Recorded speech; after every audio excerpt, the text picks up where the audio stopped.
No matter if points are gained or points are lost, there will be much to discuss. For analysis regarding tonight's Winnipeg Jets game, here are Dave Minuk, Ezra Ginsburg, and your host, Drew Mindell. The Illegal Curve post-game show starts now. So 12 goals is what it was. It was 12 goals. 12. Okay, let me just get started here. Okay, yeah, there we go. That'll get us through it. Okay, there we go. We got some saved back there in case I need a little bit for later, because 12 is a reasonable number of goals to go through after we did the show this morning, and then we did a show last night, and that game had 9 goals. Okay, let me just get a little bit more. I gotta just top it up a little bit. There we go. Alrighty, it's a Saturday night, folks. Good evening, Winnipeg. Good evening, Manitoba. For all those joining us live this evening on our YouTube channel and all of our social media platforms, we say good evening, universe, and welcome to the Illegal Curve post-game show with Dave Minuk. I'm your host, Drew Mindell, here to talk about not 1, not 2, not 3, not 4.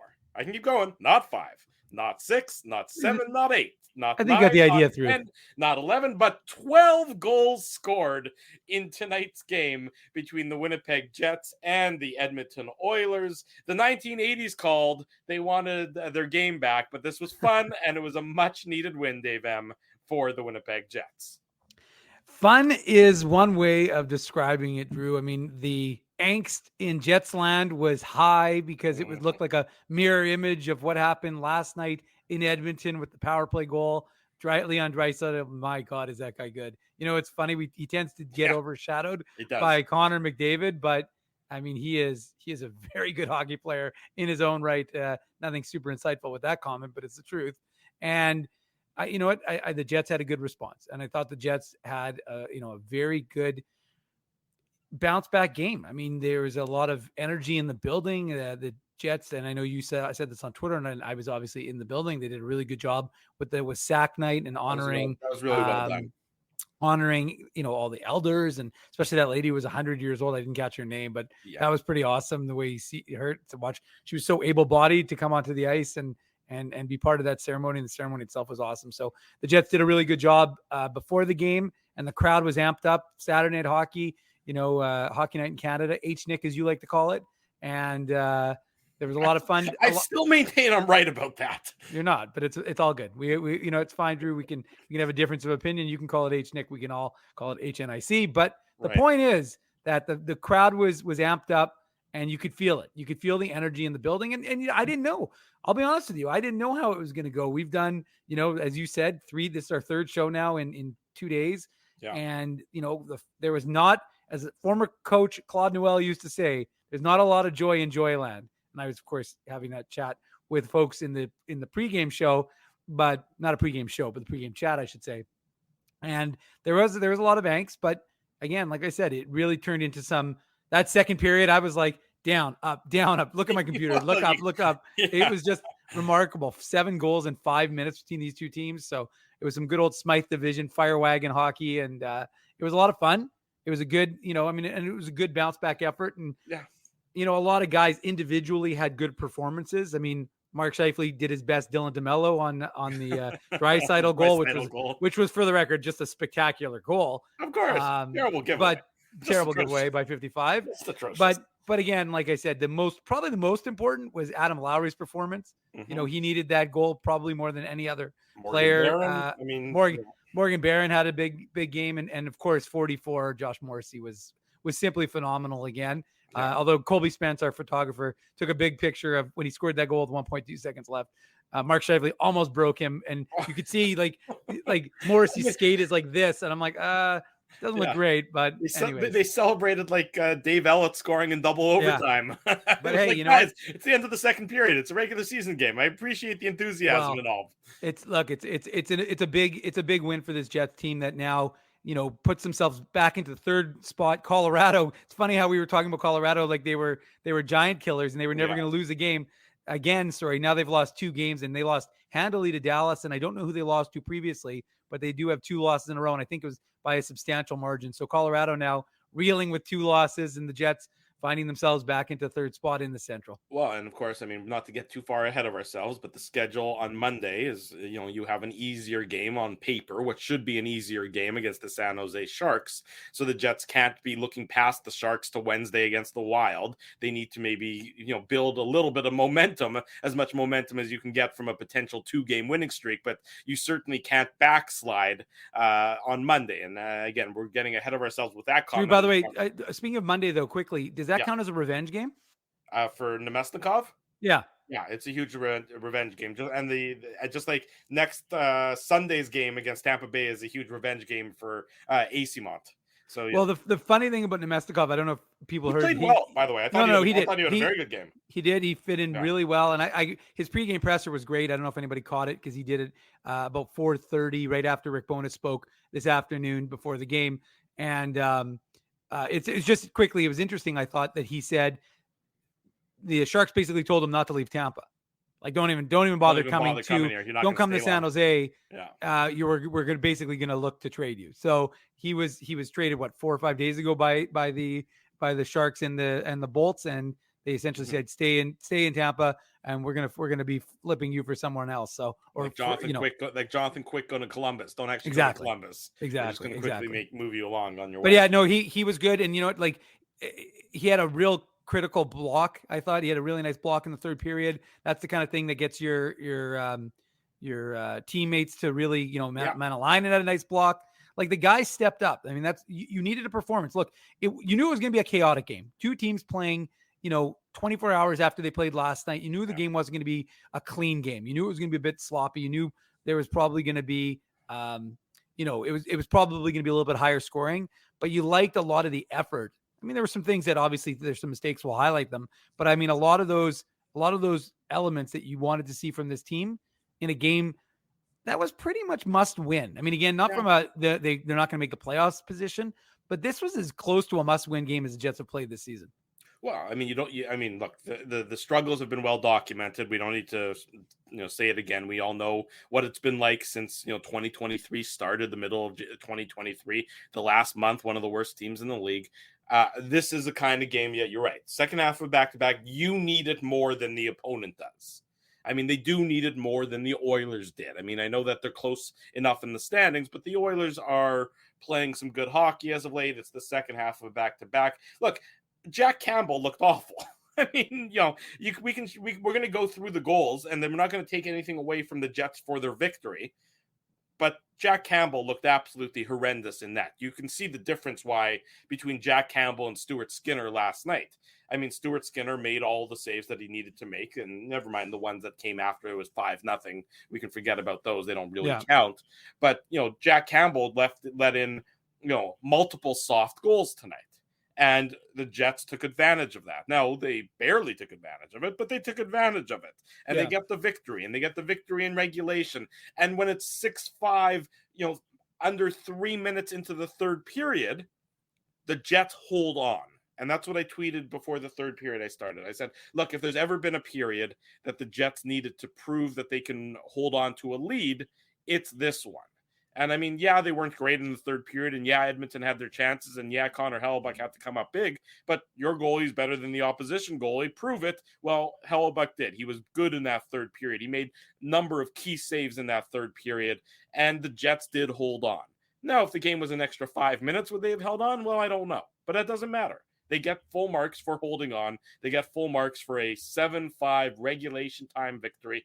I mean, it's sort of amazing that in these last two games, the Edmonton Oilers have scored 11 goals, and Connor McDavid has scored 0 of them. I mean, that's hard to believe that the Jets managed to keep McDavid off of the goal scoring part of the score sheet. He was impactful, and he was certainly noticeable, and he was terrific because he's a thrill to watch. And there's a reason why the arena was sold out tonight, and it's because, well, if you're going to only go to one game a year, you're going to pick the game that you get to see the world's best player, and that's Connor McDavid. But the Jets did manage, despite Edmonton scoring 11 goals in the last 6 periods of hockey, which, by the way, isn't great for the Jets from the Jets perspective. The fact that they kept Connor McDavid completely off of the goal scoring sheet is sort of impressive in its own right, Dave M. Well, for sure, and remember, I mean, Connor McDavid came in with that Yeah, the that 2 goals, opportunity. 2 goals a game. Yeah, which they obviously stopped in Edmonton last night. But yeah, I mean, look, he's obviously feeling it, right? He had 10 goals in his previous the previous 5 games, and now the Jets hold him to 0. So I thought I actually liked the way Pionk played against McDavid. I was a little surprised Pionk was out, to start, to hold the lead in the third period. I mean, but again, you got to credit Rick Bowness for trusting in his guys who can play defense, right? I mean, he went with the guys who are defensive specialists to hold that lead, and that's, I'm not saying Pionk is in that necessarily in that category, but and we should mention, of course, the way the lineup was constructed today. I mean, he pulled Nate Schmidt and Logan Stanley, both healthy scratches from the lineup, which is funny because we had this whole conversation about whether you could pull a veteran out and scratch them, and he did that in favor of Kyle Capel. And I don't think either of us thought it was going to be Nate Schmidt. I mean, Logan Stanley getting pulled out of the lineup doesn't move the needle at all. No one was surprised by that at that point in time. Nobody was quite understood why he was in the lineup to begin with. Yeah. But to pull Schmidt, that sort of raised my eyebrows because I wasn't sure why it was Schmidt. I'm not sure I necessarily still agree with it. I mean, you agree with the result, but I guess Nate Schmidt, universally beloved in the dressing room. Maybe that's not so much about Nate Schmidt's play, but it's the way you get the attention of everyone else by sitting Nate Schmidt. Yeah, and worth mentioning, of course, Pierre-Luc Dubois also not available for tonight's game, so he misses his second straight game after leaving practice earlier in the week with what was termed a nagging injury. One thing we did notice, or I noticed, I should say, is assistant coach Brad Lauer. He was back on the bench. So he's been, I don't know if he was on the bench last night. I didn't notice him, and I didn't hear it on the broadcast. Anybody mention that, but Brad Lauer is back on the bench. He was dealing with back issues. He was on coaching IR. So I don't know if that means Eric Dubois is back with the Moose. I guess I'll find out tomorrow at the Moose game. So will Phyllis. She's going to the game. She asked me for the 2 tickets. So Phyllis will be there, as well somebody else too. I can't remember who asked me for the other tickets. I could look it up. But anywho, point is that Brad Lauer, good for him. Good to hear that he's feeling better and he's back on the bench for the Jets. Mm-hmm. And of course, what else was there? What were the other forward moves? Nemestikov back in, and it was funny because Rick Bowness wouldn't say what the player decision was going to be. Right. And I'm like, well, the only move really is to pull Kuhlman because you're going to want Stenlund to be center. So he, of course, he didn't say it, but he ended up going, of course, with pulling Kuhlman out and putting Stenlund and Nemestikov back in. We talk about Nemestikov and, look, when they acquired him, I was like, okay, it makes sense. It's a fine acquisition. I haven't really paid a lot of attention to Vlad Nemestikov's game over the years because he's sort of one of those guys who's on teams. He never really stands out. He's never really the shining star on any team. By the way, his English is phenomenal. Well, that's good. He's been in North America for a while, but I mean, he sounded perfect. He's more articulate than Ginsburg. Well, not a high bar there, Drew. I know it's sort of damning with faint praise a little bit, but nonetheless, I liked his game because, as we talked about when they acquired him, he's a professional NHL player. He's not a fringe guy. He's not a guy that's 600 games in the NHL. He's a professional NHL player who knows how to play his role on any team. And certainly Rick Bowness is familiar with him, and that's why the Jets probably went out and got him. They paid a very reasonable price for him, and I'm sure that the entire team and the entire coaching staff were happy with him. We've talked about on this show sort of coach brain, how some players who might freelance a little bit more than other players can raise the ire of the coach because their game isn't predictable. That's not Vlad Nemestikov. His game is pretty predictable, and that's probably one of the reasons why the Jets went out and got him and why Rick Bowness likes him so much. He was perfectly fine. He was very, very reasonable in his performance tonight in his first game as a member of the Winnipeg Jets, and of course getting an assist on the DeMello empty netter.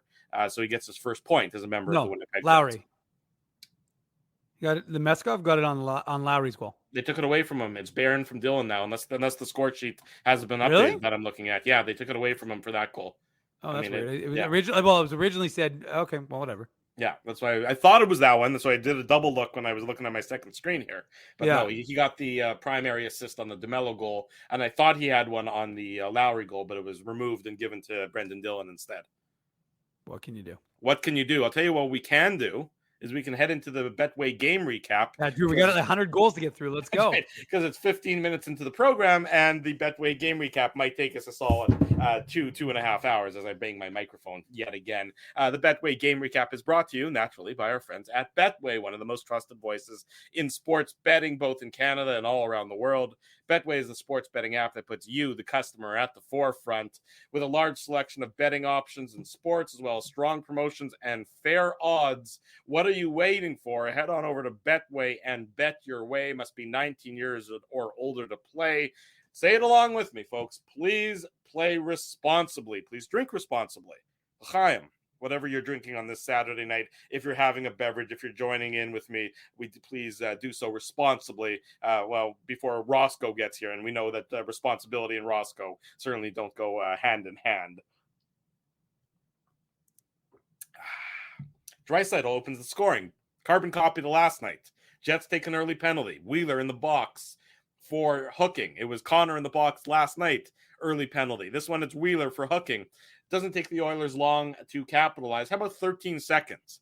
13 seconds after the penalty's called, the Oilers get the goal. Draisaitl, his 39th of the season. Assist to Zach Hyman and Evan Bouchard.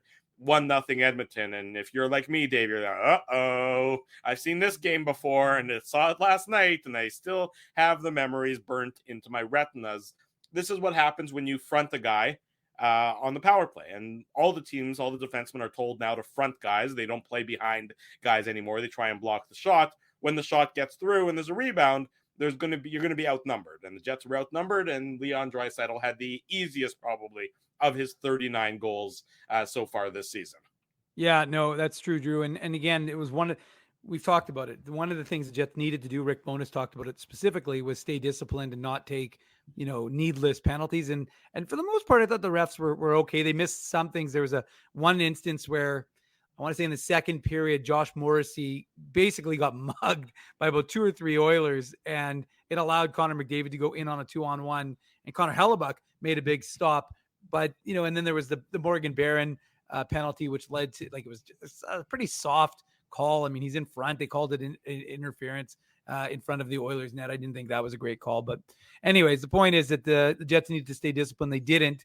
And you're right, Drew, that did have the feeling of here you go again. And this is, like you said, we've seen this show before. In fact, we watched it last night. So it's a bit of a Groundhog Day situation.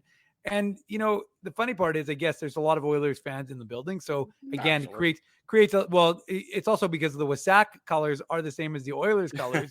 So it's sometimes a little difficult to know if people are celebrating Wasack or if they're Oilers fans. But regardless, we obviously know there were a few Oilers fans because later in the broadcast, we'll talk about some hats all the hats being tossed on the ice.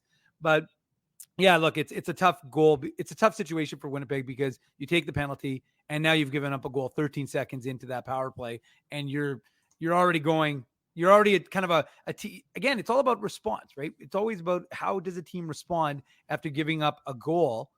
And, like the good news for Winnipeg was it was okay. It's a 5-on-4 against the best power play in the NHL, but tough way to start the game for Winnipeg. Yeah, it's not how you want to start the game at all. To the Jets' credit, they bounced back about 10 minutes later. Mark Scheifele gets his 36th of the season. It's a nice tip on a Dylan DeMello point shot. Nito Niederreiter with the secondary assist. And you like the communication on the ice here. Mm-hmm. Niederreiter's got the puck. He's in some soft ice where he's got some room and he can survey the situation. You see DeMello banging his stick on the ice, calling for the pass, and Niederreiter tees him up. And then DeMello with the good shot, and Scheifele, with the high slot tip that evaded Jack Campbell to tie the game up at 1 at the 11:34 mark of the first period.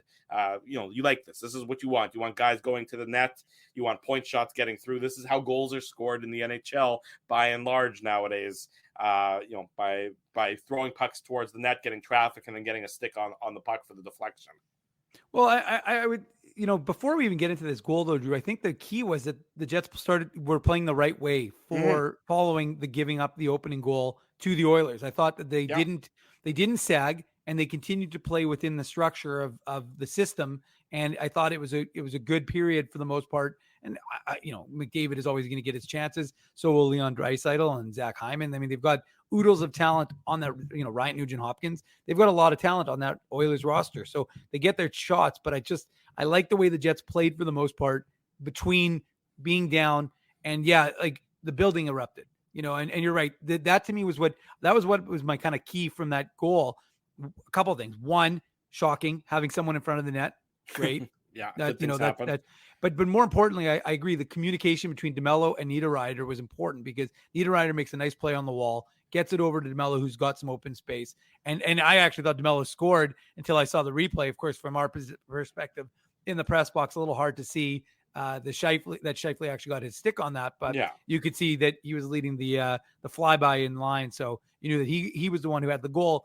But regardless, it was a good play by that unit. And so of course it's a 1-1 and the building's bumping. Yeah, exactly. The building's bumping. Like you said, there was a good vibe in the building. I mean, I was out on the river trail this afternoon, and there were a ton of Oilers jerseys, and you could see, a good day in Winnipeg. You could feel that it was a good day in Winnipeg. The weather was nice. The sun was shining. You could just feel people were excited for this game, and so they were treated to a very good hockey game as a result as well. This is a fun game. When games like this, they gives coaches heartburn. Don't get me wrong. Yeah. Coaches don't like these games. Yeah, no question. These are fun games. They're fun games for the fans, and they're fun games for the players. Players much prefer to play in games like this than they do in system oriented, stifling, automatron, robotic hockey kind of games that we see so often in the NHL. So this was fun for everybody involved. Maybe not the head coaches, but that's why they get paid big bucks. They can deal with it. Josh Morrissey makes it 2-1 for the Jets. This coming a few minutes later, 15:09 mark of the second period in a game with a number of bad goals given up by Jack Campbell. This was probably the worst one of them all. I mean, there's just no reason this one goes in. Neil Pionk makes a nice play to keep the puck in, and then he feeds it across to Morrissey, and Morrissey makes a nice play to keep it in. There's no intention here. This is just throw the puck through and hope it gets through, and it somehow manages to not get knocked down by the traffic in front, and Campbell just doesn't look like he ever sees it. I mean, that's the only conclusion I can come up with here, Dave, is that Jack Campbell didn't see the puck until it was past him, trying to fight through some of the bodies that were in front of him. Good on Morrissey to get it through the traffic. Good on Pionk to get it over to Morrissey. Bad on Campbell for not picking it up, but Jets don't apologize for that. 2-1 Winnipeg. Well, and I think more importantly, the key was, Drew, that they fired a puck on net. Sure. Because too often we've seen them try and make a pass to set something up to get a better shot when you've got all that sort of chaos in front of the goaltender. And yeah, you're right. I mean, it was funny because watching it live, you're sitting there and you're thinking, okay, Morrissey makes a great play to keep it in because he kind of dances along the blue line, which is what Josh Morrissey does. And so he makes that great play. And then all of a sudden you're just watching him fire it on that. And you're right. It seems inconsequential, but as Stu says, it's like it's a seeing eye shot. And when the goaltender has traffic in front of him, what have we been talking about on this program for so long with the Jets team not doing enough of was getting someone to take away the eyes. I mean, think about that Islanders game. So Ilya Sorokin he's a phenomenal goaltender, but he was seeing all the shots. Goalies at this level, if they can see the puck, are usually going to make the save. There's exceptions. There's exceptions where a guy like Leon Draisaitl can pick the tiniest corner imaginable, like he did on David Riddick last night, or Josh Morrissey can walk right in to the top of the circles or even closer to that and blast the slap shot past Phoenix Copley like he did on Tuesday night. So there's exceptions. There's times when a great shot will beat a goalie that can see it, but more often than not, if the goalie can see it, they're going to save it.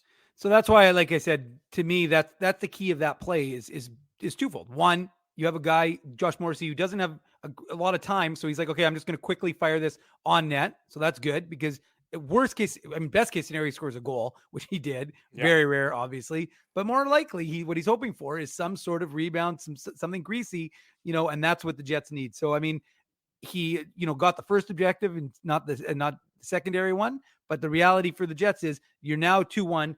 the building is going absolutely bonkers. Mhm. Absolutely bonkers. And I just want to answer Adam's question. He says, "Hey Dave, tell us about the press box. It looks like the huge beams would be blocking the view. Are there blind spots?" No, just so you know, like the press box actually It's is the best seats in the building. yeah, it really is amazing to watch a hockey game from there because you are right over top of the game. Although the one thing I'll say is it does make you realize. Well, what we Sorry. should clarify for Adam is that there's 2 levels to the press box. Yeah, there's a double. So yeah, the that's right. broadcasters, who ostensibly should have the best view, are actually obstructed by the beams. So if you're broadcasting the game, if you're the play-by-play guys on TV or radio, home or away, you are blocked by the beams. For us yokels who are in what's called the lower gondola of the press box, there is no obstructions at all. That's where the print guys are. That's where the radio guys are. That's where whatever the hell we are. So there is no obstruction, and you're almost just on top of the ice surface. It's regarded by, I don't know about the broadcasters so much, but it's regarded by everybody else that's in that lower gondola as one of the best press boxes in the league because of how close you are to the action, especially when you compare it to some of the other buildings, where you might be up in the moon, it feels like, watching the game, and the players might be ants. They're so small and so far away. Yeah, exactly. So yeah, we do have a great view. It does make the game seem very slow sometimes. Mhm. You'll watch it's funny because for Moose games, every once in a blue moon, I'll come down and I'll watch like a little bit of the game. I haven't done it this year, but I would watch a little bit of the game. If I saw someone, I would go down and watch a bit of a period. And it's amazing how much quicker the game is. The game is so much slower when you're watching from above than it is when you actually get down and close to the ice, and you can really appreciate the speed of the game versus when we're watching. But the benefit of, and that's the reason why I go to so many games and why it's so important to go to games, because you really see so much that you would miss otherwise. And you really do. Like the broadcast, of course, when you're watching a broadcast, all you're watching is what the camera is following, which is 90% of the time the puck. Sometimes they're missing it a little bit. But the point is that, you have an opportunity to watch things that are interesting to you or you want to follow. So that kind of the benefit of doing that. Sorry for that segue, Drew. Just want to give it, answer that question. That's okay. Segues are what we do here on the show. Usually they're about ice cream and or bridges. Yeah, I know. I kept that one topical. Yeah, it was topical. That's rare. You're welcome, Adam. Yeah, we'll see if we can keep that going. It's my guess is unlikely. 2-1 Jets after 20 minutes. So a good start. Bad start to the game.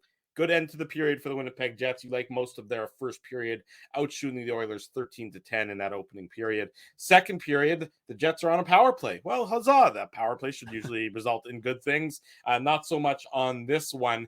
Kyle Connor, if I'm not mistaken, with an ill-advised pass. He's trying to go, trying to hit a seam pass. It doesn't work. It ends up deflecting out of the zone, or it deflects sort of into no man's land, and Josh Morrissey's caught. You can see at first he wants to be aggressive and try and you can see the indecision. Yeah, you could see the indecision in his brain. Exactly. You see the indecision. He chooses to play it defensively.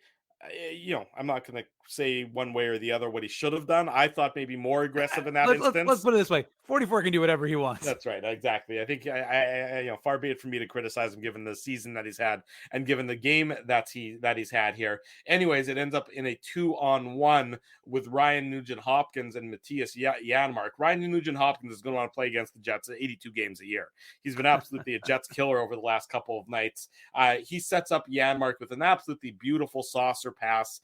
Janmark makes no mistake. It's in and out of the net before you can blink an eye, and it's 2-2 just when you think the Jets might be able to capitalize on the power play. Instead, it's a shorthanded goal, which gives the Oilers their second lead of the game. Or pardon me, ties the game up at 2 at this point in time. It's the next goal that gives them their second lead of the game. Yeah, Drew, getting ahead of myself. I can understand the confusion because there were so many lead changes and flipping and flopping throughout the course of this second period. And most people would recommend that when you have to really pay attention and really focus to get details right, drinking is a good thing to be doing. That's usually how it works. You got to really nail it down that way. Take a drink. Anywho. The point is that, you're right. That is that was the notable part for me, was that Josh Morrissey kind of being left in no man's land, trying to decide if he should be aggressive. And it was funny because I was still trying to tweet out that the Jets were about to draw a power play, and it was nice. It was nice. It was an aggressive play at the net. So you thought, okay, the Jets came out and they were really, I thought they started off the period really well, right? They were drew a penalty. They drew the penalty, but the Lowry line hemmed them in, the Oilers in their zone for a solid 45 seconds. You like to see that. Manalainen came on, and he, like I said, he was good. So you've got the Jets playing well. They've come out, because it's always curious, right? You're up 2-1. There's a lot of expectation on the home team, and they know how important this game is. The Edmonton is feeling good about themselves, right? Like, they smoked the Leafs, they smoked the Jets. They played the Bruins in a tight game. So Edmonton's feeling very good about themselves. And so, and they've got McDavid and Draisaitl, and that's the great equalizer in any sort of hockey game. So you like the way Winnipeg started that period, and unfortunately for them, it ends up in the back of their net. But, like I said, that when you have guys when you have that sort of level of talent on this team, it's going to happen every once in a while. And again, Ryan Nugent-Hopkins, we talked about it with Derek Van Dietz today on the Illegal Curve Hockey Show. I mean, he is having his best season as a pro. I mean, he's been phenomenal. So you got to give them credit, because how many times have we seen the Jets, guys, when they play their Jets offensive guys, I should say, on shorthanded opportunity, snag a puck and go the other way. And I think Derek tweeted out that the Oilers have 12 shorthanded goals, which is the most in the NHL. No surprise. They have more shorthanded goals than the best power play. How much more do you want from that team? In any event, that tied it up at 2. And then within about the next 3.5 minutes, a little less than that, 3 minutes and 15 seconds is all it takes for the Oilers to regain the lead. It's a great pass by Mark Scheifele. Unfortunately, it's right on the stick of Leon Draisaitl. I mean, it's sort of funny that you can laugh about it now because the Jets won, but you look at the first 3 goals that the Oilers scored. Wheeler in the box for hooking, Connor with the ill-advised seam pass, Morrissey with a little bit of indecision, and then Scheifele with a tape-to-tape pass to the stick of Leon Draisaitl. 4 of the guys that you expect to really execute at their highest levels are, almost directly responsible, not blaming necessarily, there's a difference, but directly responsible for the Oilers' first 3 goals. And I mean, this one was just... it was just mind-boggling. This is just like, who is this to? What is your thought process here? How can you be so careless with the puck after everything your team has gone through? And then to put it onto the stick of Leon Draisaitl, of all people, it's his 40th of the season here, and it gave the Oilers the 3-2 lead. NHL.com currently has that goal as unassisted, but I'm pretty sure they should put Mark Scheifele's name beside, give him another assist, because that was a beauty. Yeah. And look, using the word beauty is appropriate, because he takes the puck, goes around Josh Morrissey, his former teammate, I believe in Prince Albert, and going back to their WHL days, and just roofs it. I mean, just a gorgeous goal. And you've got to, sometimes you got to take your hat off and give credit when credit is due. And it's a terrible giveaway, but it's a spectacular goal. And it really was. Yeah, no, the giveaway is definitely gross. There's no question about that, Beer League. But you have to look at the beauty of that goal. And it was, I mean, that's a memorable 40th goal for Leon Draisaitl. And, it is remarkable. And well, I don't want to get ahead of myself, but, back-to-back games now at home where the Jets have given up, a hat trick at least to an opposing player. So not ideal, but I mean, that's, again, you want to see how the team responds, right? So you've gone from a 2-1 lead. So now suddenly it's 3-2.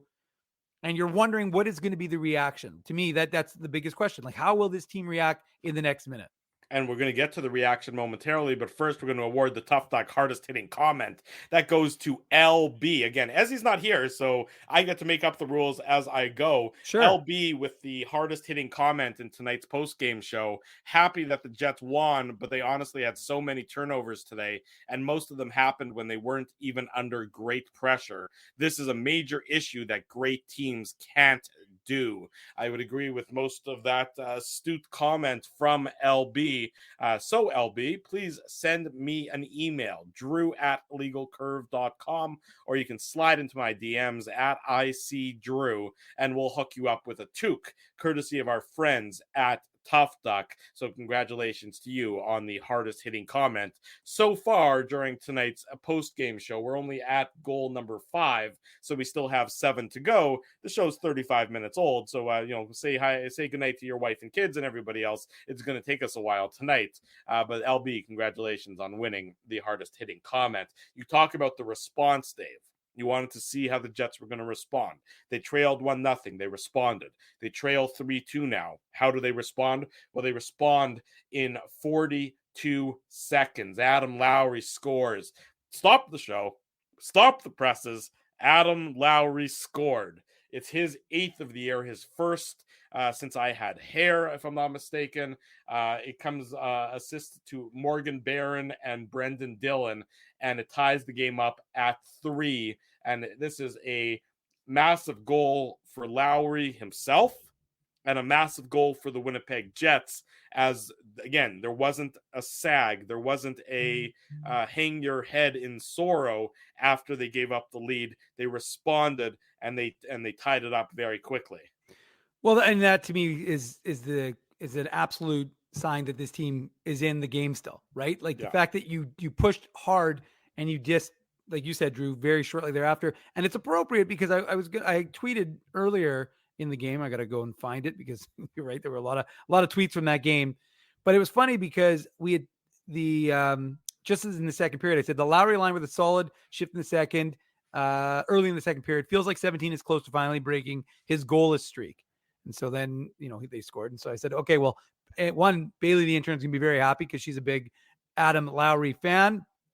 So I'm sure Bailey, the intern, is very happy, but you could just see the relief on 17 when he scored that goal to get into the, to break it, to tie the game and give the Jets life, give the building life. And to me, you needed to, this was a game that was going to be requiring everybody to make an effort. It wasn't going to be won by one guy. You needed a collective team effort. You needed every single guy to get a piece of that win. Mm-hmm. And I think that's what you had. That to me is, whether you have on the score sheet or whether you just did things that were important in the game. Joe from Winnipeg put up that, the stat about Stenlin's face-off prowess and David Gustafson. And David Gustafson, by the way, two good games back for him since he's returned for injury January 10th. Looks like he's had some jump in his step and everything else. I mean, you just want to see him have some consistent help. Well, hey, we know he's going to score against San Jose because that's the team he's got his goal against. So he'll most likely score against. Maybe he can undress his countryman Erik Karlsson again and have that memorable moment. Hopefully Hellebuyck won't need to put up 61 saves or whatever it was in that same game, right? It was the same game, I think. Yeah, no, that was. I think so. I think that was not. Anyways, point is that you needed the guys, you needed everyone to contribute. And so you got that from Adam Lowry. And that's one of the things we've talked about. And you do wonder if Nemestikov and Lowry and Barron are finally going to be that third line that the Jets have been lacking, right? That third line that can, it's one game. We're not going to start anointing them anything other than you seem like you're about to do some anointing. I got to be honest. A little anointing. It might be anointing. Anywho, although let me tell you, all these names, I'm sitting there going, Nemestikov. I'm like, okay, copy paste. Anywho, the point is, it's really important for Adam Lowry, obviously, to be contributing. He contributes in other ways, but that's a big monkey off his back to get that goal, to get the team back into the game, get the crowd back in, because it very easily could have gone south. And instead, everybody's pumped up because they've now tied the game. Contributed a fight as well, which we'll touch on a little bit later, because that fight actually turned out to be a very important. That fight gave him the third star of the game from whoever the media member who picked the 3 stars tonight were. I can't imagine who that would have been based on that preamble by you there. So the Jets tie it up, and then it only takes them 20 seconds to take the lead. 22 seconds to be exact. I wanted my math to be completely accurate. Be accurate here, Drew. Yes, I know. Accuracy is very important. Kyle Capobianco. Of course. Big bad Leroy Brown. Hey, it's a good song. I can't fault him for it. It's a really good song. It's his second of the year. Assist to Blake Wheeler. And this, again, another one that Jack Campbell can't let in. He does let it in clearly. And now Cody Cece's stick may have had something to do with it. Cece had his stick sort of out trying to block the shot. And as Don Cherry used to always articulate so eloquently, by which I mean not at all eloquently, about the impact of putting out your stick and how it impacts the goalie being able to see the puck. Kyle Capobianco takes advantage of it. He beats Jack Campbell with the goal. Jack Campbell in the first year of a 5-year, $25 million contract. So yikes for the Oilers on that one. But it gives the Jets the lead at 4-3. And good for Capobianco. He's played so sparingly this year, but I haven't disliked his games when he's been in the lineup. And so I don't know if it's a matter of the more you watch him, the more he plays, the less you like it. But in the very brief glimpses that we've seen of him, and I'm sure it hasn't been an easy year for him to be the seventh defenseman and, very rarely and very sparingly called upon. I've enjoyed his game. And I thought tonight was another one of those games where, this isn't an easy team to play against. Nope. You're going to, at some point in time, I don't know how many shifts he played against McDavid and more and Draisaitl and Nugent Hopkins. I mean, I can look it up maybe during the break, but he certainly didn't look out of place. And I thought that was very impressive for him, given and to get a goal on top of that. This is really the cherry on the ice cream for certain. Well, you have to give him a lot of credit because it's not easy to be that seventh defenseman and to sit around and practice and practice and practice and practice and not play games. Right. So yeah, you're right. To be able to stay conditioned and to be able to stay, feel like you're still part of the team and feel that you can make a contribution, it's huge. And so it's a big goal for Kyle Capobianco, which I'm sure Harnarayan Singh had a lot of fun saying during the broadcast. But it was just it's an important goal for the Jets because the building freaking exploded. I mean, it was wild because, again, you got to remember, like, especially when you're in the press box, you're looking down sometimes. You're not really, it's hard, especially after a goal. You're trying to focus, you're reading something, you look up, and all of a sudden, next thing you know, there's another goal. When they happen that quickly, bang, bang, as Dennis used to say. So suddenly there's joy back in Joyland, and the Fire Wagon hockey of the Smythe division is alive and well. It certainly was, and it didn't take long for the Oilers to tie it up again. The second period was something to write home about. Less than 2 minutes later, a minute 58 after the Jets. I mean, the Jets can't help but shoot themselves in the foot, and they take a too many men on the ice penalty. And if there's one team in the league you don't want to take a too many men on the ice penalty against, it's this Edmonton Oilers team. I mean, it's amazing. Look at the Oilers' goals during today's game. Power play to start, shorthanded, even strength on a giveaway by the terrible giveaway by Scheifele, and then another power play goal. So, I mean, the Jets are, by and large, playing well and controlling a lot of the game, especially at 5-on-5. It's just these mistakes that end up in the back of their net, and they end up in the back of their net so very quickly. 7 seconds. The first power play, that was really inefficient for Edmonton. That took them 13 seconds. This is how they like to do it. This one only took them 7 seconds. Draisaitl, the hat trick, his 41st of the year. Assist to Connor McDavid. Oh, he's got 70 assists. It's March the 4th, people. And Evan Bouchard gets his 20th assist on the season. It's just bang, bang, bang. It's down low to McDavid. It's a one-timer pass to Draisaitl, and Draisaitl is just able to get away from Dylan DeMello, who can't tie up the stick, and Draisaitl with the redirection past Connor Hellebuyck, and it's no doubt about it. And it's 4-all at this point in the second period still. And you're just sitting there going, are you serious? Like, I'm looking down. I got Colby, our photographer, sending me pictures. His phone is being overloaded. And yeah, Drew, I mean, it's a wild hockey game. And again, it's one of those things that you're sitting there going, what am I watching? Where did you're right. This is, and all I could think about, and it's funny, you mentioned this earlier. All I could think about was, this is a game the fans love, the media enjoy. Yeah. The players love it.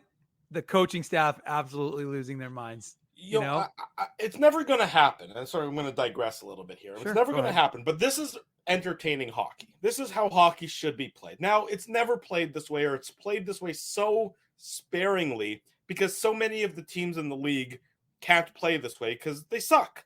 And and that's just they're the suckiest bunch of sucks that ever did suck. Well, teams, there's so many teams with so many players, and there's such a discrepancy between the teams that can sort of play fire wagon hockey and have the skill on their roster to do so, and then the rest of the teams that just don't have those players, and so as a result, they have to muck up the game and they have to play a trap or something like that really tries to make up for the fact that they have less skill than their opposition most nights. Right. So on a game like tonight, where you get to see it, I mean, it just doesn't happen enough, and that's part of the reason why I think the NHL struggles. I mean, look, it was a sold out arena tonight, and why was it a sold out arena? Because fans knew that no matter what the game was going to look like, you're going to see talent. You're going to see unbelievable talent on the ice. And so, yeah, if I can only afford to go to one game, or if I'm picking my season tickets and I have first pick, this is probably a lot of people's first pick. It's McDavid. It's a Saturday night. It's the greatest player. You want to see the great players. Comparing this game versus what's going to happen on Monday against the San Jose Sharks. And yeah, they have Erik Karlsson. So maybe Erik Karlsson will do something neat. He does have 80 points. I know. He's one of those exceptional players.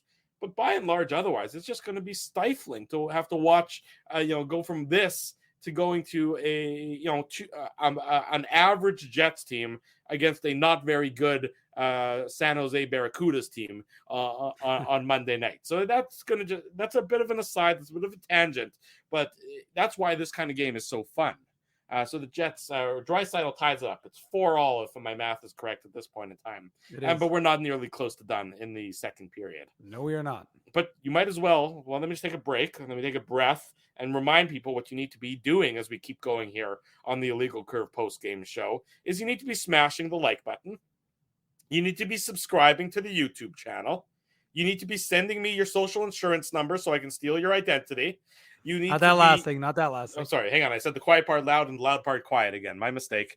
You need to be doing all the things we ask of you in order so that we can keep bringing you the quality content that we bring you on a regular basis here on the Illegal Curve post-game show and the Illegal Curve hockey show on Saturday morning. So remember, do that. Smash the like button. So hit the subscribe button. Tell your friends. Tell your family the best place to be after each and every Winnipeg Jets game, and again on a Saturday morning, is the Illegal Curve YouTube channel.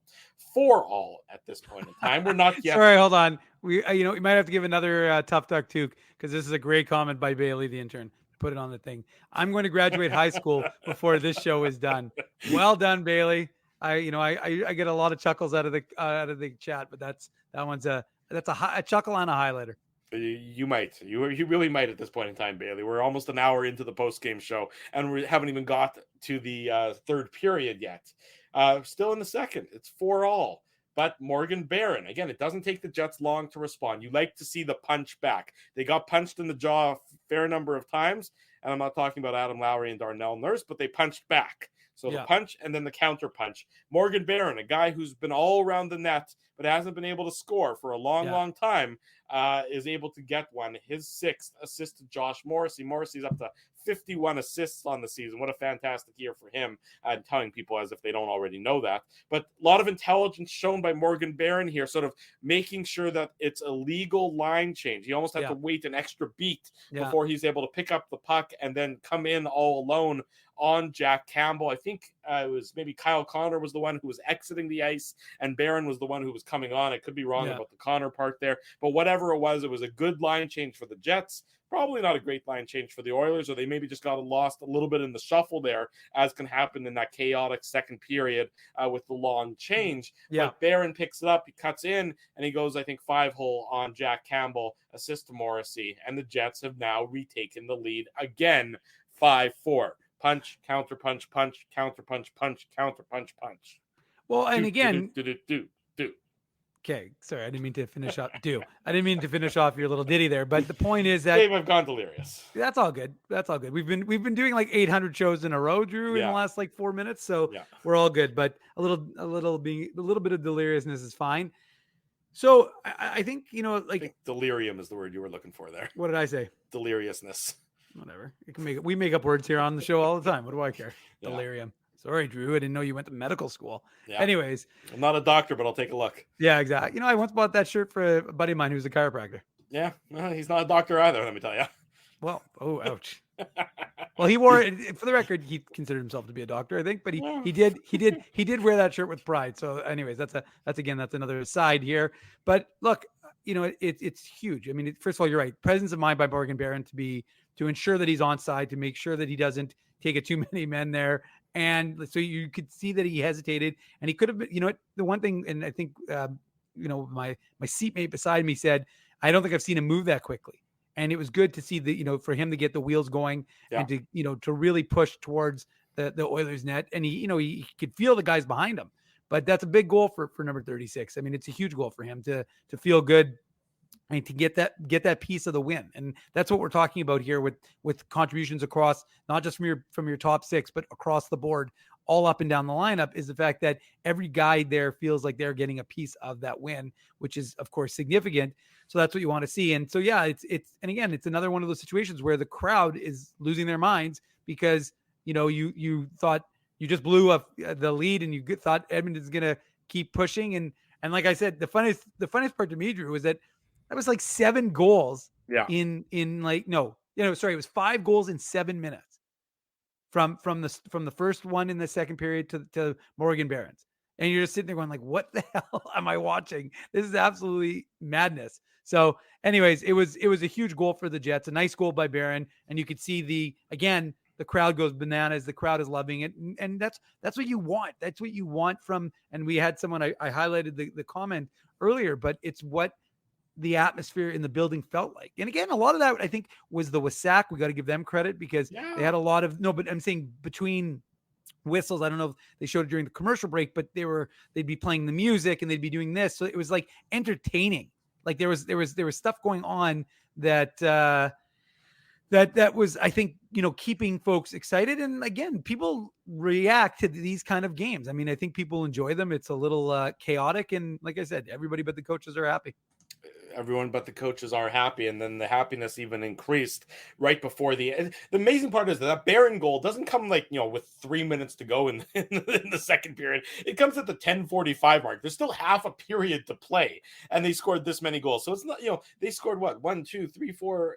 They scored it was 5 goals in 7 minutes. It's wild. I mean, that's how fun is that? And before you get to the next goal, Drew, we should mention, because the one play that was worth mentioning that resulted in kind of the reason why, like I said, I gave Lowry, I thought he was good in the game, but I mean, I thought it was nice to see him step up because there was no reason for Menelainen to have to fight Darnell Nurse. Like, it was a completely legal check on Connor McDavid. And it's funny because, like, again, you always are interested to hear what other, writers or media are thinking. And Derek had said, maybe it sounded worse than it was, but it wasn't. It was a completely legal hit by Menelainen, but of course, you see your guy get. There's a little bit of a leg sweep there. I couldn't see from the hit happened right below us where we sit in the press box. I didn't see anything about. I didn't see him sweep the leg Karate Kid style. There's a little bit of a leg sweep, but you know what? In this instance, the hit itself is legal. The leg sweep is, probably... But there's no way Nurse didn't see that, though. Nurse just reacting because no. He responded to the fact that you hit Connor McDavid. Like, you're gonna have to fight as a result based on whatever weird code the NHL has, developed. I don't mind the leg sweep. I mean, obviously, if I'm an Oilers fan, I don't like it, because you're touching the franchise. But I don't mind the leg sweep because it just shows, we're gonna make it a little bit harder on you than we did last night. You're going to have to fight just a little bit harder. Yeah, maybe we'll play a little bit, I'm going to use the word dirty, even though that's not the right word in this instance. But, whatever it might be, we're just going to make it a little bit harder on you to succeed. And that's what the Jets don't often show. They don't necessarily make it hard on their opponent. In this instance, they made it hard on McDavid with a good hit. And then as a result, just maybe a good hit plus a little bit more oomph on the hit, if that's what you want to say it. To me, it looked like a good hit. That's the way I saw it. But again, I didn't really see the replay. I just saw the hit as it was live below us. They talked about it on the intermission, so that's probably why they pointed it out on the. I think it was Kevin Bieksa who pointed it out on the broadcast during the second intermission. Sure, and again, like I said, but in the speed of the game, it looked like it was totally fine, and to me, it looked like it was a fine. And I like Menelainen. The hit was fine. And I like. Look, that's what you have to do. Yeah. That's what you have to do. And when you get an opportunity, when you exactly take. That's what people were calling for that, right? Like, you got to hit these guys. You got to make them feel pain. And it's like, you can't just allow them that free access to the zone anytime they want. And don't get me wrong, McDavid and Draisaitl are phenomenal skaters, so it's not exactly an easy task. Right. And that's kind of what I thought Neil Pionk was getting back to when it was like Neil Pionk from the playoffs when the Jets swept the Oilers and when he played McDavid so well and so tight. So look, I liked Menelainen hitting McDavid, and I liked and the best was, like, Nurse drops the glove, Menelainen's like, I ain't fighting you. Like, there's no reason for me to fight you. Well, you know who lost their mind about it? I mean, it doesn't take him much to lose his mind. Is Mark Spector on Twitter. Mark Spector, who covers the Oilers for Sportsnet and is a pretty good mouthpiece for Ken Holland usually. You can go look at his tweet about it. He's like, Maenalanen, doesn't answer the call, but Adam Lowry does, and typical coward move by Maenalanen. And typical. How many times has he watched him play? I mean, anyways, I can promise you, Mark Spector was introduced to Saku Maenalanen last night for the first time. Yeah. So, anyways, okay, whatever. But the point is that anyways, it was good for Lowry to step up for a teammate and say, look, this guy's not a fighter. He's not going to Nurse is a big boy. He can handle himself. Yeah. But Lowry tuned him. I mean, it was a good tilt, but Lowry took it. And again, what I'm saying though, Drew, what the key part of that was it allowed the crowd to really erupt, and the crowd was already excited. And then Maenalanen, hits McDavid, crowd likes that. And then Lowry tunes Nurse, crowd likes that. So to me, that was the key, was a big moment in that period because everybody's getting amped up from, again, that sort of experience. No question about it. And not only, it's a great sequence that made it even better because, of course, Nurse gets the unsportsmanlike conduct. He gets the instigator penalty there, like he should, because that's a clear-cut instigator, rule. The clean hit, he decides they have to fight. Well, that's fine. He can, but you're going to take an extra 2 as a result for it, which he does. And, the Oilers are probably thinking, well, he's defending the franchise, so it's okay. We're going to kill it off. Except they don't. Josh Morrissey rounds out a period full of scoring with under 2 seconds to play. 1.2 to be precise. 1.2. Morrissey from the point, his 15th of the season, his second of the game, assisted Kyle Connor and Mark Scheifele. It's a power play goal for the Jets, and it makes it 6-4 just before the end of the second period, a second period that I don't think any of us are going to forget anytime soon. Absolutely just tons going on in that period. And of course, it culminates in that Morrissey goal, which turns out to be the game-winning goal for the Winnipeg Jets ultimately. Yeah, and again, you can just tell that if you thought that the crowd was amped when Josh Morrissey scored with 1.2 seconds to go, and again, check the Illegal Curve Instagram. Colby, I know, is in the chat. Colby took a lot of great photos. I haven't even gotten to half of them, but I did post the picture of Mark Scheifele almost breaking Josh Morrissey's leg when he was so excited with the goal by 44. But I mean, and I tweeted this, and it's the truth. And again, we're not here to pump tires, but it really is a shame that Josh Morrissey is not getting more recognition. And I understand he's come down a little bit in terms of his analytics, but he still has 66 points. He's number 2 in scoring amongst defensemen, and it's absolutely insane to me that he gets no recognition for the Norris trophy. I mean, it's crazy. And I talked about this a while ago when ESPN did their midseason poll or whatever. Yeah, whatever it was. It was like a month ago. The All-Star game, maybe. Yeah. And it was basically like Morrissey had literally an honorable mention. He had he was 15th on the list or something like that. It's absolutely insane. It's ludicrous to put it mildly, based on what he's been able to do. And again, that was that effort. And you can see it in the reaction. It was kind of how Derek was talking about Connor McDavid's reactions when he scores goals. Yeah. It's something we're not used to seeing from Josh Morrissey. He's a fairly muted guy, a fairly humble guy, and a fairly classy guy. And I don't take anything away. I like when guys celebrate their goals, because as long as you're not celebrating in front of the, showboating in front of the other team's bench. But I like seeing emotion from guys when they score goals. Sure. So I don't have a problem with it. But again, it's an element of Josh Morrissey that we're not really used to seeing, because he was never that expressive as far as I can remember. And now that he's got basically the team on his back, you're seeing it more and more. And so the reaction after he scores that goal is significant. Here's what he had to say about that, with Mark Scheifele reacting and Morrissey reacting. Quote, "That's just emotion. We were ready to play tonight, and it was a big goal for us. I was a little caught off guard. He's a bigger guy," he being Mark Scheifele. He's a bigger guy than I thought. So that's Josh Morrissey talking about the post-goal celebration and the Morrissey tackle. Good form tackle by good form tackle by Mark Scheifele there. That quote courtesy of Murat Atesh in his Twitter feed. So there you go. That's what Morrissey had to say about that one. So it's 6-4 for the Jets at this point in time. We're finally through 40 minutes. We're through an hour of the Illegal Curve post-game show. Second hour means we'll get to the third period. Yeah, overtime. seriously. We should take a break now and then come back after that. But no, we'll keep going. This is the, of course, Betway game recap brought to you by our friends at Betway. It's safe and fun to bet with Betway. So head on over to Betway and bet your way. Must be 19 years or older to play. Please play responsibly. I said the Jets needed to shut down the Oilers in this period. It was essential that the Jets, especially after Tuesday, where they couldn't hold a 2-goal lead on a number of different occasions, they couldn't hold a 2-goal lead. Can they hold a 2-goal lead against the Oilers powerhouse juggernaut? And it doesn't look good to start. Nick Bjugstad, who of course just acquired from the Arizona Coyotes or the Arizona money laundering operation, gets his 14th goal of the season, assist to Shore and Evan Bouchard. I believe that makes it a 3-assist night for Evan Bouchard. That comes early in the third period. The 2:55 mark of the third period cuts the Jets lead in half from 6-4 to 6-5, and there's still 17 minutes to play. As Dave, sorry, your name's Dave, not Ezzy.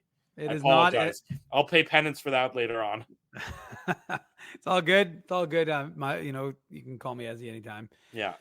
But look, the fact is that it was funny because it's one of those situations where obviously nobody wants to give up a goal, and you want to be able to lock it down. And I agreed with your tweet that you sent out before the third period saying this is going to be whatever I don't want to paraphrase it if you remember what you said specifically, but it's a big test. It's an important test. Yeah. And basically that the team is going to need to show what they're made of here in the third period because they need these 2 points. They're absolutely critical for the Jets to get to build some momentum, to remove the stink. And like we said, it's so funny, right? The Jets win today. If the Jets win Monday, and let's say the Jets beat the Wild, I mean, it's amazing to think what that will do for the mindset of folks who were absolutely apoplectic and wanting to blow this team up. And I'm not saying it, trust me, I'm not suggesting it's going to remove the warts from the Jets game and suddenly change everything. I'm just saying winning has a tendency to make you forget about some of these losses. But anyways, the point I drew to me was that it was almost like, okay, you got punched in the mouth. And I've said this before, but I think it's important. Like I talk about it with the Moose all the time because the Moose are a team that oftentimes, because they're and I'm not saying the Jets are a young team. The Moose are in fact like one of the youngest teams in the AHL. Right. But oftentimes when they give up a goal, what is going to happen next? How are you going to react? How are you going to be able to hold the fort? And it didn't look good. You're right. Because Edmonton poured it on, but you like the fact that the Jets, I don't know how many high danger chances did Edmonton have in the third period? I know it was like, check that for you. What? Allow me to check that for you right here. Yeah, I know the Oilers had 8 in the third period. Yeah, so they had a lot. And look, Connor Hellebuck, you can say he's playing his second game in 2 nights. He's played a lot of hockey, but he was very good in that third period when you needed Connor Hellebuck to be He made the saves. And look, they were being outshot at one point. I think it was like 13-5. Yep. Edmonton was pouring it on in an attempt to, tie that game. And the Jets didn't allow them to. And it was again, I thought it was a team effort. Like I thought that the Jets played like a connected group. And I think you saw that. I think that they were vocal. I think that you could see the way they kind of communicated on the ice. At least that was the way it looked like to me. And I thought that it was a huge, as big as it was to come back in the game and to score goals in the game, was to hold Edmonton off the score sheet and to maintain that, lead until you could get the empty netter. Yeah, and they do get the empty netter. They're able to hold off the Oilers, as you said, Dave. They're able to keep everything to the outside and rely on Connor Hellebuck, and they get the empty netter. Dylan DeMello at the 19:25 mark, so with 35 seconds to go. Jack Campbell on the bench, although Campbell's been on the bench for a lot of the game, given how he had played. Namestnikov getting the assist, his first point as a member of the Winnipeg Jets, and it gives the Jets, such an important victory to, at least for one night. Not saying that it's a panacea for what all ails. I'm not saying that there's not another slide coming, but for one night, they got a win and they feel good about themselves in a very entertaining, high-scoring 7-5 victory for the Winnipeg Jets over the Edmonton Oilers. It's taken us over an hour. That has been the Betway game recap. We basically just did a Saturday show, even though we've already done a Saturday show today. Yeah. And because we've still got lots to go. That's true. We still have lots to go. Pick a shot, Dave. Which goal is getting our Seagram shot of the game? Which one in your mind? Is it the Morrissey floater? Is it the Capobianco floater? It's either the Josh Morrissey game-winning goal. Okay. Or you can give it to Leon Draisaitl because the game tying goal for them, which we gave it to Draisaitl last night. I don't know why we gotta have that. Give it to Josh Morrissey because that game winning goal was phenomenal. The reaction was phenomenal. So you got to give it to Josh Morrissey in that game winning goal. There you go. Josh Morrissey gets the Seagram's shot of the game for his goal, the game-winning goal, with 1.2 seconds to go in the second. Although Lowry punching Darnell Nurse in the face, that's also a pretty good shot. That too. Seagram's 83, Manitoba's favorite Canadian whiskey, available at your local liquor retailer, wherever you may be joining us in from. Let's go to break because I need to take a big, deep breath. And when we come back, we are going to do some contests. We're going to do some quotes from the locker room. We're going to do some shenanigans, as we always do. It's a little bit after 10 o'clock. It's Saturday night.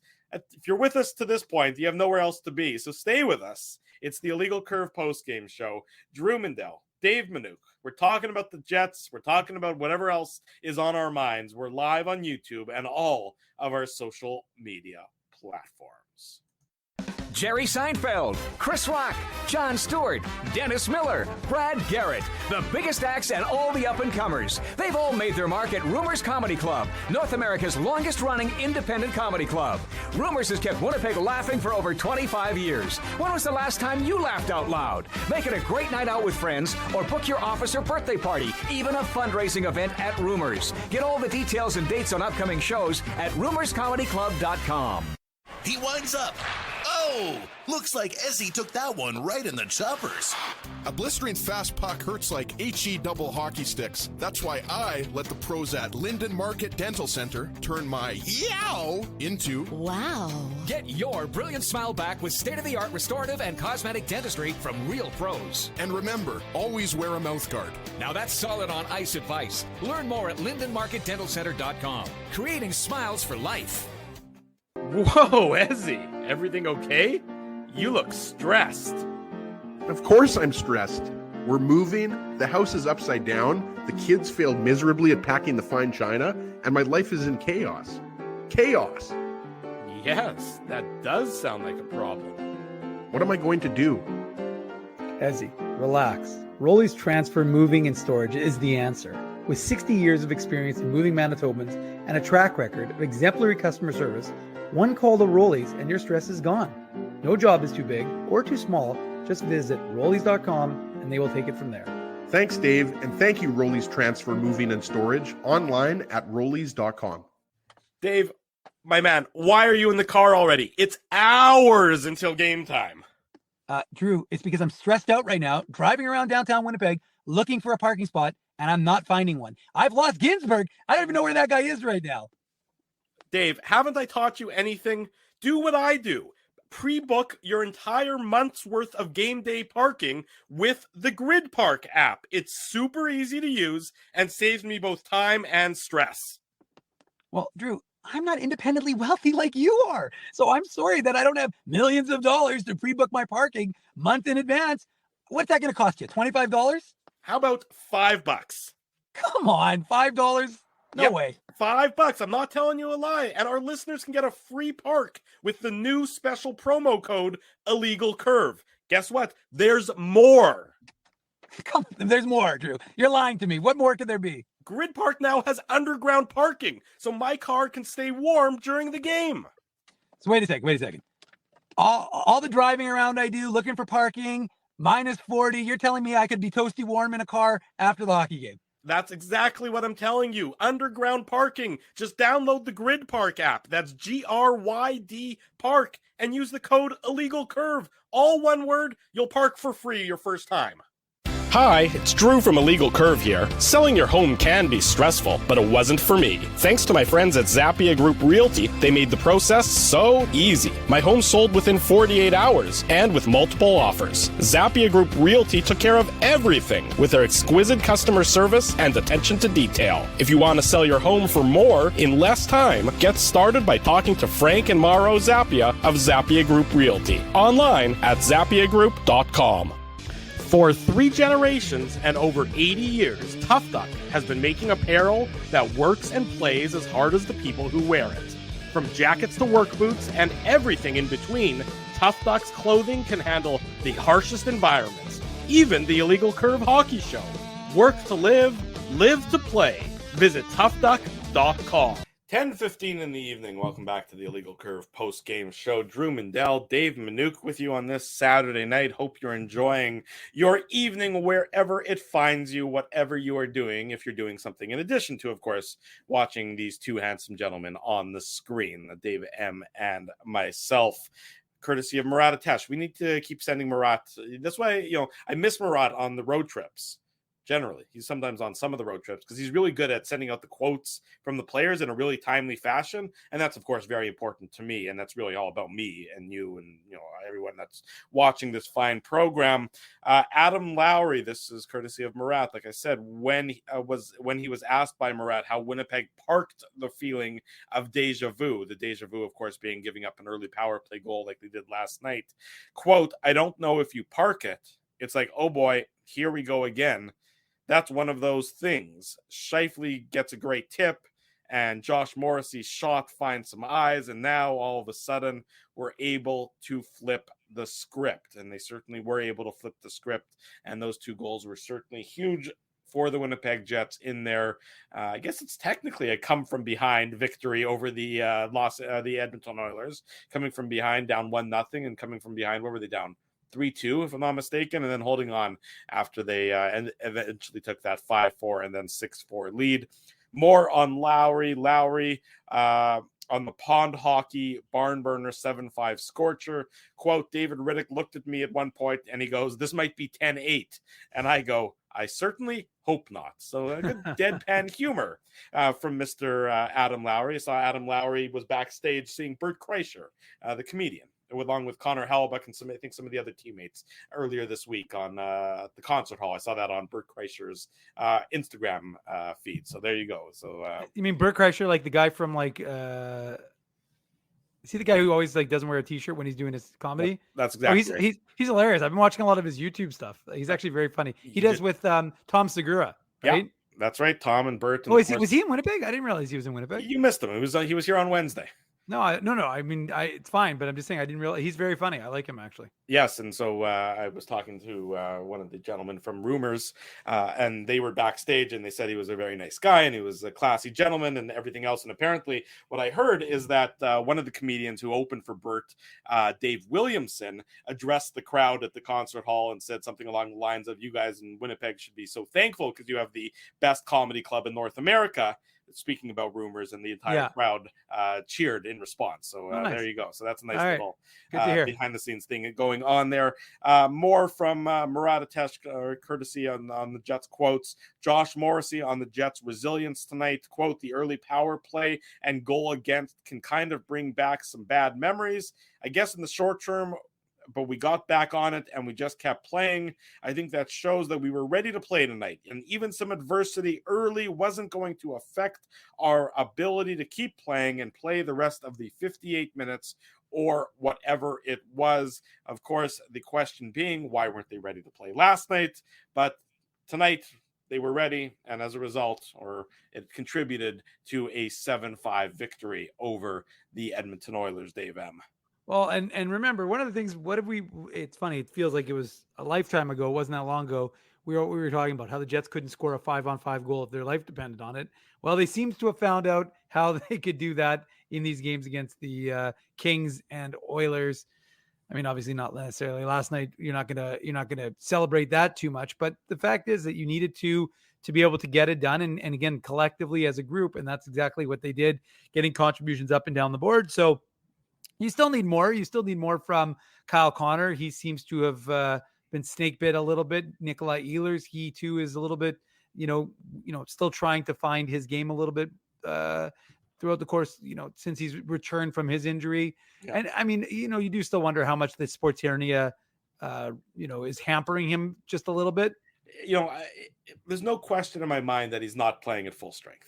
I mean, there's no question in my mind that he's not playing at full strength, and he won't play at full strength this entire season. It takes an entire off season to heal something like that. He's gritting it out and he's gutting it out. Yeah, but he's not operating like we're used to seeing him operate. It's a struggle. There was one play where it was just the puck was on his stick. There, it looked like he was going to where he lost it, and then they had where he lost it, and then he got bailed out. Yeah, he got bailed out. Hellbuck made a nice save. Yeah, but you can just see that he's not at full strength, or anywhere probably near full strength at this point. No, and so I mean, again, like I said, I think that I suspect that's actually, now that I think about it a little bit, most likely the reason why his minutes are a little bit limited. I think as opposed to what. But again, like I said, you still want, if he's playing.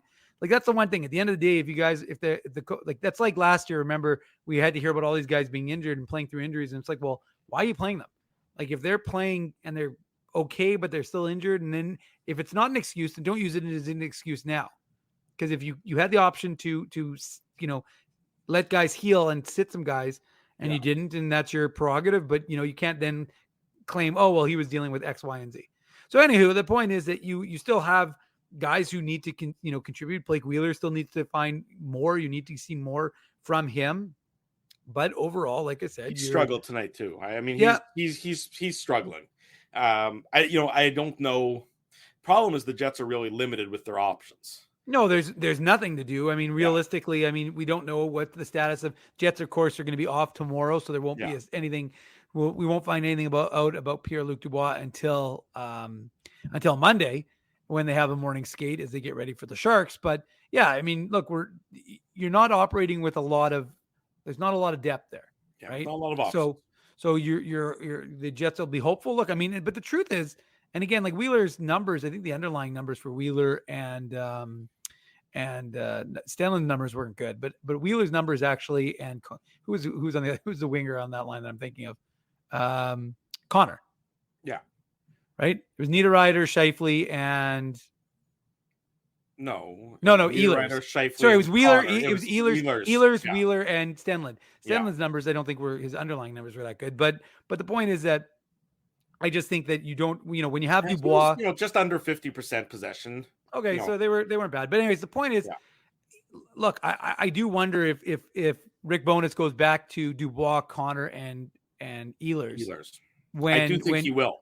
I do think so too, and I think he should, because that trio really worked well. And I actually think Niederreiter with Wheeler and Scheifele would be a nice combo. So I actually think I think that would give you what you need. And again, if you've got Nemestikov with Lowry and Barron, small sample size, one game, we could be talking about it completely different on Monday, but that, rounds it out. And then you've got, Axel Jonsson Fjällby with David Gustafsson and Saku Manalainen, the Nordic line. At least then it seems that you've got lines that would work. I'm not saying that they're going to be perfect, but I think those would be lines that would work and they would be able to contribute. And, like I said, San Jose, maybe look, sometimes you need a team that you can beat up on a little bit. And look, the Sharks, who did the Sharks play today? They were Caps. They got shit kicked by the Capitals. 7-3. Hang on, let me find it. 8-3. David Quinn, the Sharks coach, got kicked out of the game as well, and then and he unleashed a tirade. It was Morrissey-esque with the Maurice-esque with the FU and FU2 sort of thing. You don't want to read his lips because the curse words were a flying in that instance. And just quickly, C-Mac is asking, is Perfetti coming back this year? He could probably come back for the playoffs, but I don't see. And look, you never know with injuries. The teams are never the most forthright. Yeah. Like just speaking of David Gustafsson. So Dave Gustafsson was injured. Well, he was injured in the game January 10th, and he was held out of. We didn't know what his status. Then they put him on IR, and on January 26th. Rick Bowness said, he probably just needs 3 or 4 more days. He had an MRI, blah, blah, blah. Well, it took him 7 weeks before he was ready to get back on the ice and play. And even, to be honest with you, it's almost like out of necessity. they threw him into the game last night because of what happened with Pierre-Luc Dubois and his nagging injury from practice. So, you never know with respect to Cole Perfetti, but Rick Bowness did say it's a minimum of 8 weeks, and that would have taken them right till around April when the playoffs. I think it was basically around the first round of the playoffs. Yeah. So the point is, don't count on Perfetti. Don't pencil him into your lineup or anything. By the way, you know who did look good though? I thought Dylan Sandberg looked good in his return to the lineup. Well, we're still not sure why he was ever out of the lineup to begin with. I know, but I'm just saying, like, I think that experiment, I think that rotation should be the experiment of that rotation should be over. Yeah, of course it should. It should have been over a long time ago. But for reasons that I'm still confused about, it wasn't over, and that's why you saw Logan Stanley in the lineup last night. Kenny's Waters Bottle is asking me if you can swear in the chat. As far as I'm concerned, you can swear in the chat. Bailey, I hope you're okay with that. But if I can swear on air here, then you guys can swear in the chat. As far as I'm concerned, contests. It's almost at the hour 30 mark, so we might as well get to some contests for tonight. Of course, the Illegal Curve merchandise contest. These happen after each and every Winnipeg Jets game. The way to enter the contest, if you're new here, if you're just downloading the podcast, or maybe you have forgotten, whatever the case might be, you go to the drop down arrow on the YouTube show, you on the YouTube link on the YouTube channel, you click the contest link, you'll see a whole bunch of things that you can do, including entering the unique code for the Illegal Curve contest. Once you enter that, you get bonus entries to win merchandise that we draw after each and every Winnipeg Jets game before the next post-game show starts. If you can't find the link on our contest page, it's on our website, illegalcurve.com. Pretty straightforward. If you need a tutorial, let me know. I'd be glad to walk it through with you on a separate offline sort of meeting. The unique code for the Illegal Curve contest for tonight, very apropos given what we just saw, Fire Wagon Hockey. That is Fire Wagon Hockey, all one word, all capitalized. Enter that into the unique code portion of the contest page and watch your entries rack up for a chance to win for a chance to win Winnipeg Jets merchandise from us here at Illegal Curve. You can be like our latest contest winner, Dave M. I'm going to put his name on the screen. You announce his name. How about that? Sure. Is that a good deal? Sure. Kenneth Gardner. Kenneth Gardner. Yeah, yes. Kenneth is I believe Kenneth is in North Dakota. He's all over our Twitter feed. I know that much for sure. No, Kenneth is a loyal subscriber and viewer and tweeter and follower. And Kenneth enters a lot of these contests. But I know that Kenneth, if I recall correctly, and it's funny because we were talking about the IC game-winning goal and IC OT pool contest, but I want to say that Kenneth, I believe, has the full collection of Illegal Curve toques, the original Illegal Curve toques, because I remember I had to send a lot of them out to him in North Dakota. I want to say North Dakota. It could be South Dakota, but I'm fairly certain it's North Dakota. Illegal Curve is all over the map. We appreciate folks who follow us from all over the world. John Chan in Singapore. And of course, whether you're Phyllis in Morden or, right here in Winnipeg, we appreciate everyone. I saw Stacy from Erie, Pennsylvania was here earlier as well. There you go. So we appreciate the international crowd, and we appreciate the local crowd as well. So congratulations to Kenneth. Thank you for the support. Thank you everyone for supporting us. And remember, smash that like button and also leave a comment on the podcast. I haven't checked in a while. Yeah. Maybe I'll check right now, see if there's been any new ones entered.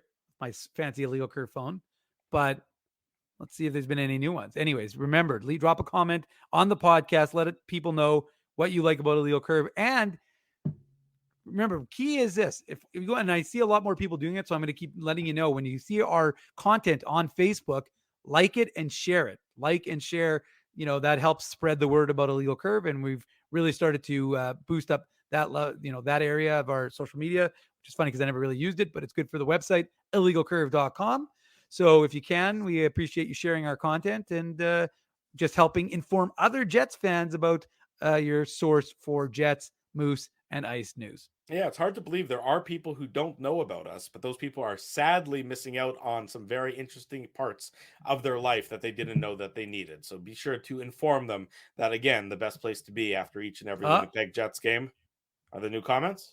I think actually Phyllis left us a comment because it says Phyllis's review. So I'm gonna read it out to inspire everyone to leave a comment like Phyllis. These guys suck. Kidding. That's not what Phyllis said.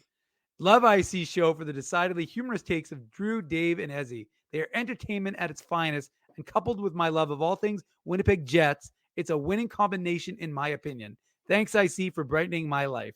Thank you, Phyllis, for leaving a comment and for listening to us and supporting us. And we will hope that all of you will follow Phyllis's lead. She's always instructing you to drop a like on this show or the Saturday show. Follow Phyllis's lead and leave a comment on the podcast. I think our photographer is chirping us. I'm not 100% sure what's happening here, but I believe he is. Yeah, I think our photographer is chirping us. When you take pictures as good as Colby does, you can do whatever you want. There you go. Exactly right. Colby can chirp us. He's the one who's doing the great photography that you can see on our Instagram. You can just follow us, Illegal Curve, and on illegalcurve.com. And of course, the pictures are also on illegalcurve.com. Dave M., it's been a very, very long day. It's been a very, very fun day. This was a great day in Winnipeg. I sort of referenced it at the top of the broadcast. It was a fun show this morning, a little bit of angst ridden this morning and last night for good reason. The Jets, of course, winning tonight makes everyone put a big smile on their faces. My University of Kentucky Wildcats won a very important game this afternoon as well. And I saw you blathering about that. Thank you. I was blathering a bit. I know that I'm really, screaming into the ether when I talk about with majority of my followers when it comes to my University of Kentucky tweets. But humor me. It's my own. Okay, well, hang on. If Linda's saying that your grandsons watch this podcast, that's why we got to be respectful. We're not going. I'm going to stop swearing. Linda, we will not do gratuitous swearing unnecessarily. So that's our promise to you. We'll try and keep this on the up and up. There's no need to. We are gratuitous enough without having to add swearing into everything. So we'll keep the profanity to a minimum. Yeah, that's fair, Linda. We can do it. We can do our part. If you're going to have your grandsons watching this podcast, that sounds like a fair trade from our perspective. Fun day. Winnipeg Jets win 7-5 tonight on home ice to arrest the losing streak. They'll try and keep it going on Monday as well. Monday start time, by the way, it's a 6:30 start time to the game on Monday night, which means post game is around 9:15. So something you can schedule yourself accordingly for. I think both Monday and Wednesday are early starts at 6:30 because those are both Sportsnet broadcasts. So a little bit earlier. Why would that be 6:30? I think there might even be a game. Maybe they're showing a late game on the West Coast afterwards. I'm not entirely sure, but that's going to be my best guess is that there's it's part of sort of one of their doubleheader Monday, Wednesday sort of things. But well, Drew, by the way, before we go, got to mention the Winnipeg Ice finished off their 10-game road trip with a beating of the Brandon Wheat Kings, their provincial rivals. So they finish off their road trip 8-2. They had lost the last two. They were actually up in Regina last night, 3-0. And then Connor Bedard, speaking of generational players, Connor Bedard decided to have a hat trick and they ended up losing that game 5-3. So they went into Brandon tonight and finished it off with a win and they'll come home. And I think they're playing Medicine Hat on Tuesday or Wednesday. And then the Moose, of course, we know Phyllis is going. I can't remember the other person who I gave tickets to, but they're going to be there. Phyllis will make a new friend who is from the show. They can discuss the show and leaving comments. Maybe Phyllis can convince that person to leave a comment on the podcast, but they'll be at the Moose game, as will I. And if you like the Wasac warm-up jerseys that the Jets wore, be prepared for the Moose ones because the Moose ones are insanely awesome. And I'm sure that all the good things that the Jets did today, I'm sure the Moose will do tomorrow in a different fashion, but equally cool. And the jerseys are incredible, and they wear them in the game. And so it'll be a real interesting hockey contest. And the Moose are looking to end this homestand. 8 games they've played at home, and then they head out on the road for 2 weeks. I can't remember how many. It's either 6 or 8 games. Probably 8 games. They'll head out to Abbotsford, and then they play Tuesday, Wednesday in Abbotsford. But let's focus tomorrow. 2 o'clock start in downtown Winnipeg to wrap up all of our great. Oh wait, actually it doesn't wrap up because then we have a game on Monday. Yeah, getting close. Tuesday, you can take Tuesday off. I don't think there's a Moose game on Tuesday. And the Jets. No, there is a Moose game on Tuesday. They play Tuesday in Abbotsford. Yeah, they play. Already? Oh, it's Tuesday, Wednesday. Oh, well, in that case, well, that's the bed you made for yourself, Mr. Minuk. It's You true. get to live in it. It is true. Big thank you to all for the sponsors of Illegal Curve who make the post-game show, the Saturday show, and the website a possibility. Our friends at Rumors Restaurant and Comedy Club, Linden Market Dental Center, Zappia Group Realty, Betway, Tough Duck, Boston Pizza, Seagram's, Rolly's Transfer, Grid Park, and The Keg support these fine businesses because of their continued support of Illegal Curve Hockey. I think we've come to a compromise. You can only swear in the chat if you're going to swear using ye old English. So all your swears must be time appropriate for about the 18th century. Anything beyond the 18th century, you're not allowed to use it if you're going to use it in the chat. So I think I saw somebody say consarnate. That is permitted. Anything worse than consarnate is not allowed at all. It's been a fun day. For Dave Minuk, I'm your host, Drew Mandel. We'll see you on Monday night. Of course, illegalcurve.com is where it's always updated with all your latest Jets, Moose, and Ice news. Drew, hold on. Oh, dear. Sorry. I had one last thought. I have to get it out because I don't want to forget. Big shout out to the Garden City Fighting Gophers, who are the high school hockey champions, my alma mater. Way to go, the Garden City Fighting Gophers. They beat, I believe, West St. Paul 2-1, and it was an overtime win for the Garden City Gophers. So Fighting Gophers. They were the Gophers when I was there. They added the fighting part, but I didn't think Gophers fought. I thought Gophers were more lovers than fighters. But congratulations to the Garden City Fighting Gophers, the first ever high school hockey championship in school history. So congratulations to all the kids in Garden City for pulling off that big win. Well, there you go. Congratulations to you as a alumnus. Yes, an alumnus. Very important. I'm surprised you didn't win it back in your day. I don't think we had a hockey team back in our day. We didn't have a hockey team as far as I can remember. But regardless, congratulations to those kids. I saw some of the tweets that nice article about them on Global. So we gotta remember we cover hockey in Manitoba. Yes. Not always pro hockey or junior hockey. Sometimes we gotta go to high school and focus on those kids and what they're doing. And when they're kids who went to Garden City, I'm always in their corner. So well done, kids. There you go. I went to Gray Academy. I don't think that's going to be an issue for me anytime soon. But in any event, thanks to everyone for joining us here on the Illegal Curve post-game show and earlier today on the Illegal Curve Hockey Show. Smash the like button, subscribe to the YouTube channel, subscribe to the podcast. Leave us feedback here, there, and everywhere, and tell your friends the best place to be after each and every Winnipeg Jets game. And again, on Saturday mornings is the Illegal Curve YouTube channel. For Dave Minuk, I'm your host, Drew Mandel. Until Monday at 9:15 p.m. We wish you good night and good luck. Have a great weekend. Be safe, everyone. We'll see you again on Monday night. Thanks for listening to this broadcast from Illegal Curve Hockey. For more great Illegal Curve content, subscribe to the Illegal Curve YouTube channel, follow at Illegal Curve on Twitter, Facebook, and Instagram, and visit your online home for hockey in Winnipeg, illegalcurve.com.